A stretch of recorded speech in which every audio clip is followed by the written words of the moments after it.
Owner fired my dad, then came asking for work. Denied.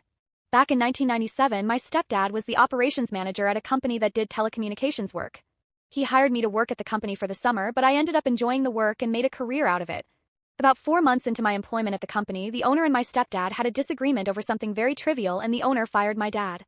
Since he's my stepdad, we have different last names, and I didn't feel like I would get caught up in this issue. I had my own issues with this company as well. Mostly not being paid correctly and being denied benefits promised.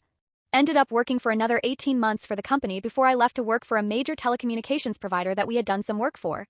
At the new company, I eventually took a position where I was responsible for hiring contractors, much like the company my dad and I worked for, to do construction. One day I got a call out of the blue from the owner of the contractor company.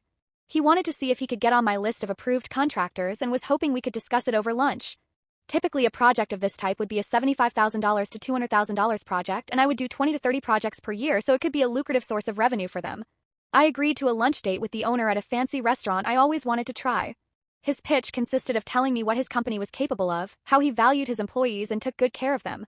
He mentioned the list of other companies he's done work for and the quality of the work. I mentioned that I used to work for his company, and he clearly didn't remember my name. I also asked if he remembered the guy who hired me, and he said he did. When I mentioned he was my stepdad, the look of panic in his eyes set in. He clearly remembered my stepdad.